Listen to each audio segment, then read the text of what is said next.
Hello Internet, and welcome to my live reaction for To Your Eternity, chapter 153.6, I think?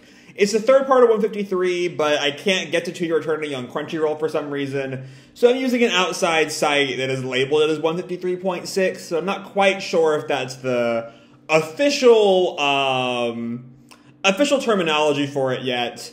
It might be, and next week might be 153.75, because 154 is still 2 weeks away. But anyway, enough about that. When we last left our heroes, Mizuha sort of sprung her trap on the entire junior high and Fushi and the gang over in Knocker HQ. As the sort of Fushi body, she's implanted with knockers, and that Fushi body has infected the water supply and set off the sprinkler system for this, like, school assembly. So the entire student body, with the exception of Tonari, who realized something was wrong with Fushi earlier, Aiko, who Tonari tried to save, and the old Funa gang. Funa sort of noticed something was up, and then her ex-friends Saki and Nagisa were sort of picking on her. So the four of them all kind of were outside the gymnasium when the water went off, but the rest of the school are all infected with knockers. Tonari tries to kill the Fushi creature, but it regenerates, and Mizuha springs a trap in Knocker HQ, putting all of the Occult Club in, like, knocker cages, with, like, threatening them to just be instantly killed should Fushi try anything.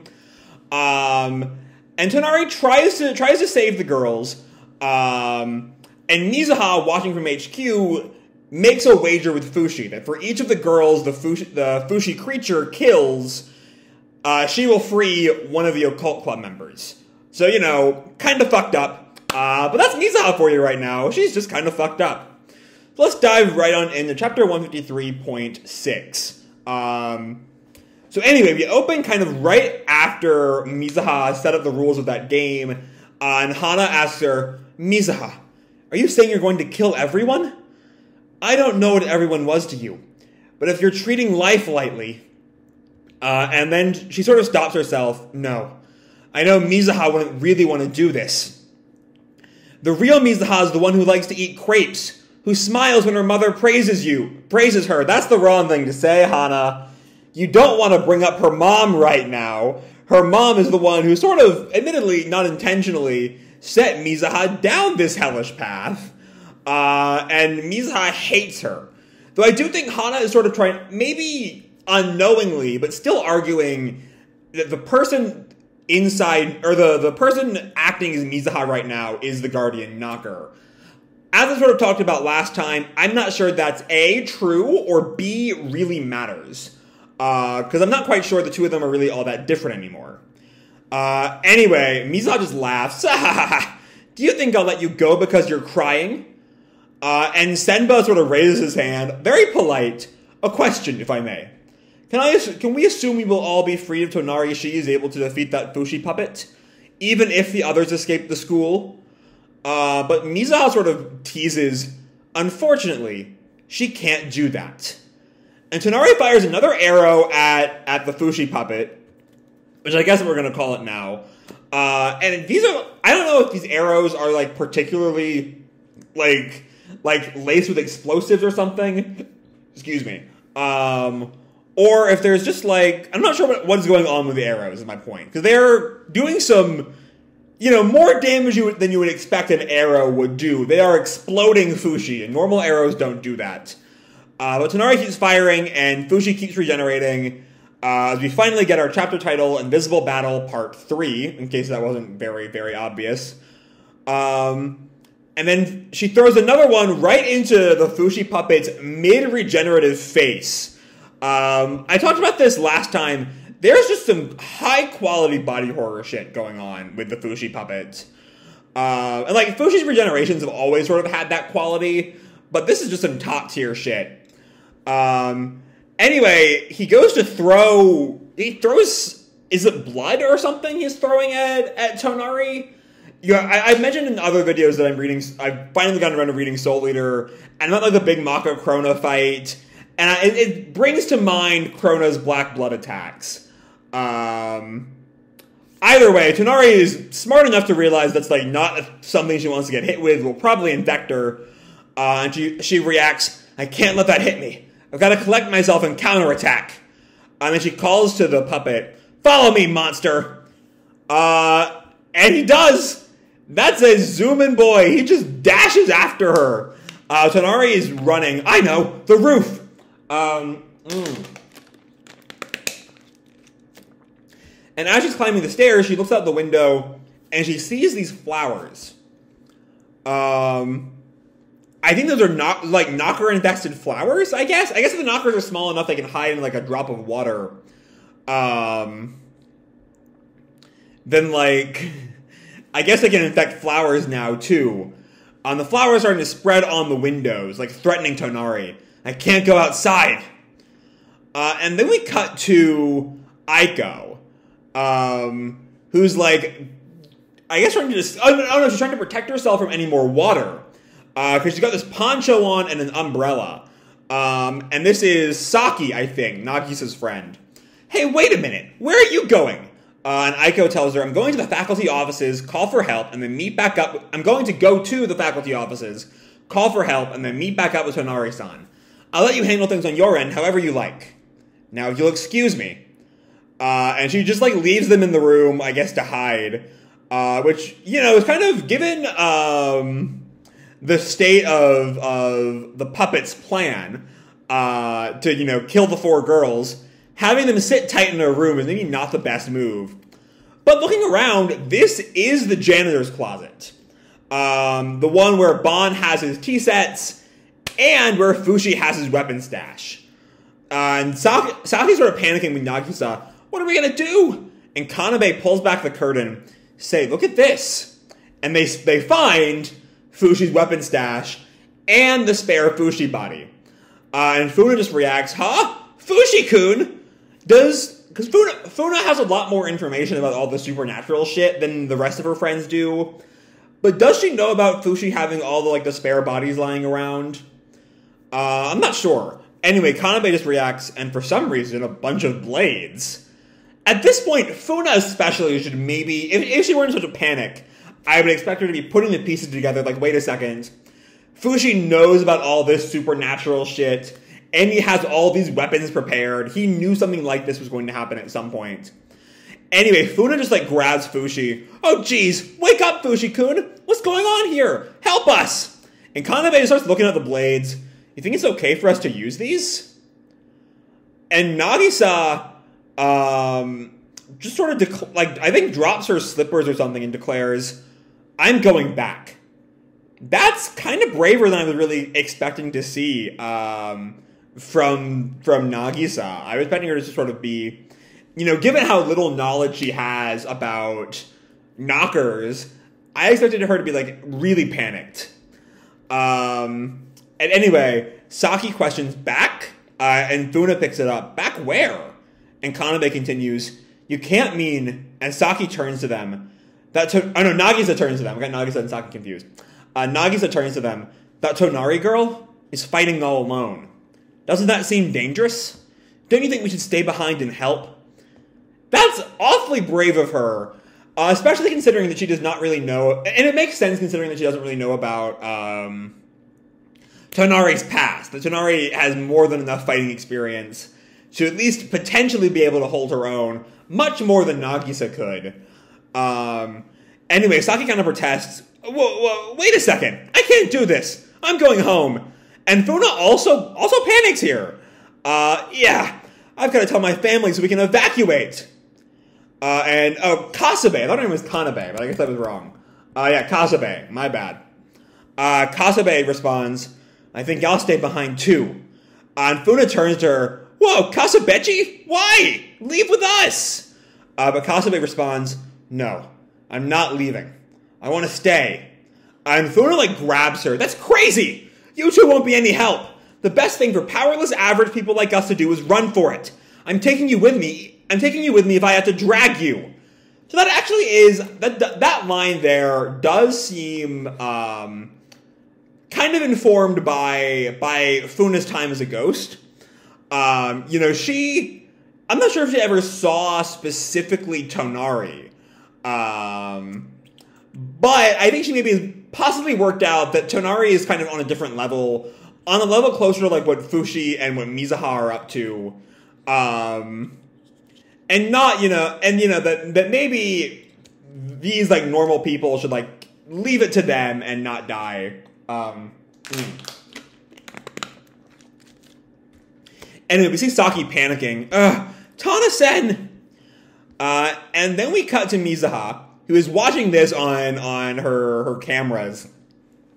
Ha ha ha! The gang's breaking up already? Whether they stay or go, the only thing waiting for them is destruction.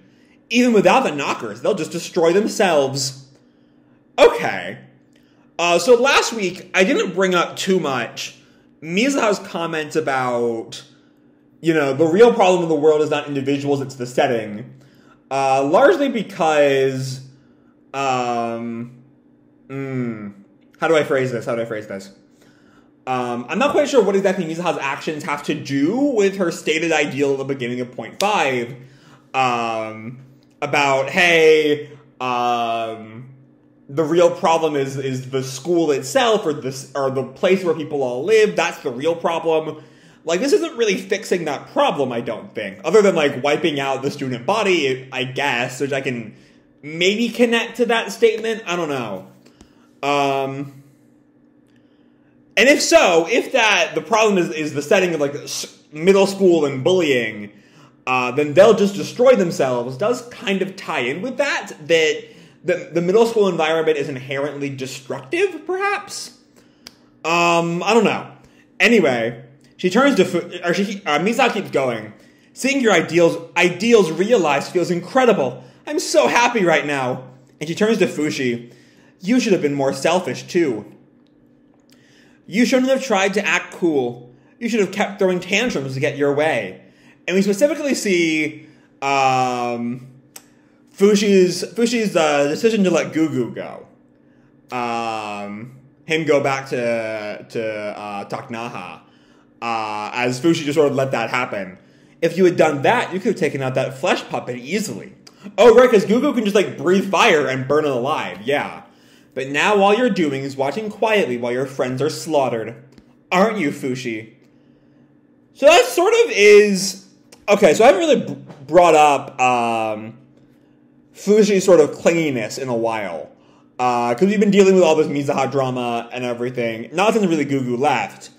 But it does feel like Fushi was making an attempt to sort of, not be so desperate to keep everyone with him. Even if it felt kind of like he was doing that because he felt that was the right thing to do and not because that was where he was in his character development or whatever. But it feels like Mizuha is trying to drag him back there.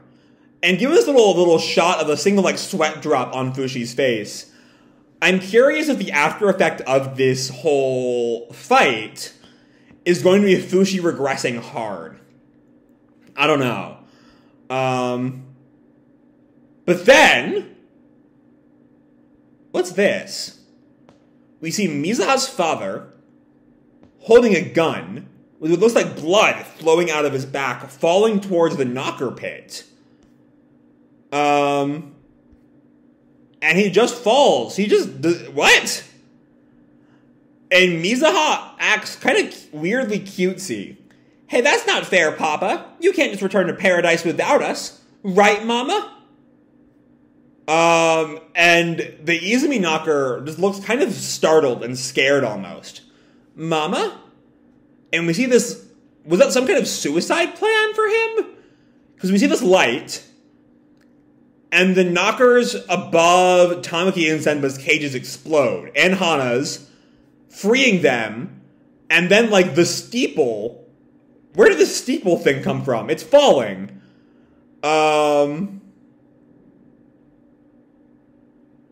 Okay, hold on. What just happened?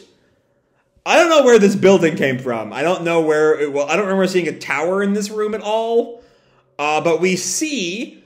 I think that's the adult Sandel, maybe. If I'm not mistaken, the other survivor of Tonari's gang, who briefly appeared at the start of the when we met Hisame. I think that might be him, and he's holding someone. He's holding what might be Mizuha's father. And Izumi, or Knocker Izumi, runs for him. Honey! And Mizuha's just shocked. Huh? Okay, I'm so lost right now. What is going on here? Did I lose a page or something? Like, everything has sort of happened real fast. Mizuha's dad dies, and the steeple appears from above the pit. Mizuha's father's in the pit, but Mizuha's father is being held by, I think, another Fushi body from above the pit. I don't know how that works. What's going on here? Maybe I'm supposed to be confused, but I don't know. Izumi runs towards him. Honey! Huh? And then the door to this tower opens by like a route. It looks like a knocker's route, but it might be one of Fushi's routes if he like did some kind of backup plan.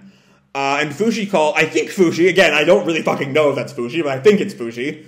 Head in there, everyone. And Yuki grabs Hana. This way, President. Okay. And the Izumi knocker keeps calling, honey, honey. And Mizuha holds her back. Hey, what are you doing, mama? And the Izumi knocker just turns to Mizuha and tears up. I love him. Okay, and then... Okay, I'm trying to work out what's going on. I don't know what's been going on with these last 3 or 4 pages. I genuinely am so lost. Things just seem like they're happening with no rhyme or reason right now. So it looks like Izumi slips, like the carpet they've been on is a little bit too close to the pit, and she's gone forward, and now she's accidentally fallen into the pit.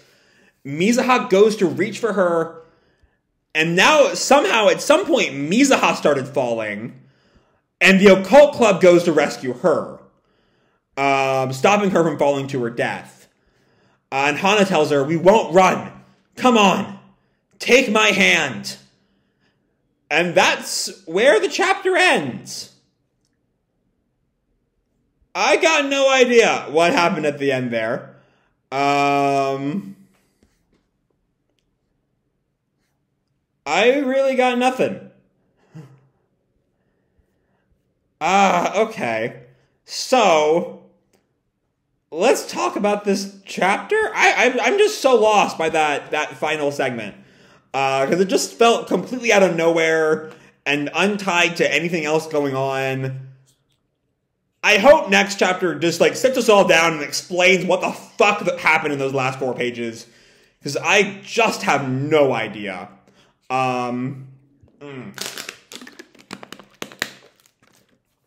Which is kind of a shame. Because, you know, the Occult Club going to save Mizuha after everything, if the whole segment made any goddamn sense, could have been this huge dramatic payoff. But I'm just so lost, I don't know what's going on. I genuinely do not know what's going on. Because now it looks like maybe the tower is in the pit. Like, looking at that panel of everyone grabbing Mizuha, is that Fushi's sudden magic tower behind them? Or behind Mizuha in the pit? I don't know. I genuinely have no fucking clue. I mean, my best guess is like the same kind of building creation Fushi learned during Renrail, or in the build-up to Renrail, he used here. And like he already had his roots spread throughout the room from much earlier on, I guess, which is what allowed him to create a new body, I guess. But it's just so sudden. And also, like, what is Mizuha's father doing? Like, did he kill himself in an attempt to kill the knockers? He's part of that whole cult. Why would he do that? And also, Fushi is somehow holding him again. But what was, like, he's clearly bleeding when we see him, when he first falls. So I just genuinely don't know what actually happened there. And not like there's some times where it's like, I don't know what's going on, and that's like exciting in a kind of cliffhanger sort of way. That's not really the effect here. That might be what Oima was going for, but I don't think that worked here. I'm just lost. I feel like I missed a page or three. Because this doesn't quite make any sense. Like, I feel like I must be missing something. I'm scrolling through here, noting all the page breaks. There should be 12 pages, according to Comixology, to see if there's, like, only 9 or something. But no, there's a whole 12 pages here. So I'm not actually missing any content. I just don't know. Like, what happened to, like, assuming that Mizuha's father betrayed the Knocker cult, why? He was like a full-on true believer in the way Izumi never was. And so what made him decide to potentially give his life to get rid of the Knockers, but also was still being carried by Fushi at the end, so I don't know what's going on there. I don't know. I genuinely have no idea what's going on in this last segment. And sometimes like I get confused and I'm like, I feel like there's a perfectly normal explanation that I'm just missing. And that's not going on here. I don't have a single fucking clue what happened in this last 4 pages. So I don't even know how to really judge it. Like, maybe next chapter will clear everything up. But I don't fucking know. I don't know. And again, I'm drawn back to this last page, which should be this big emotional moment. And it's sort of squandered because it's so weirdly drawn. Or there's just so much what the fuck is going on right now to that. I don't know. Also, like, there's also some interesting things, like the Knocker inside Izumi is capable of love, which is interesting. And maybe that could possibly tie back to what the Beholder said ages ago about the spirit taking on the shape of the Fae taking on the shape of the body. And as the Knocker spent more time as Izumi, she's become more Izumi-like. And Izumi, I guess, loved her husband, even if she found out that her husband was part of her father's cult. But I just don't know. I just have no fucking clue what is going on with them right now. Like, really, I just I got nothing. I got nothing here. That's my final take for this chapter. I mean, I like the Funa scenes, but I can't really even think about the Funa scenes because I'm so confused over the last half of this chapter. What the fuck was it? I don't know. I just got nothing. Yeah. I don't know. I don't know anymore. I'm hoping next week will give us something akin to an answer as to what the fuck I just read. But until then, I'm going to leave this video off here. Hope you all enjoyed the chapter and the video itself. If you did, feel free to drop me a like or subscribe or, do whatever makes you happy, And as always, your life is your own, okay? Bye!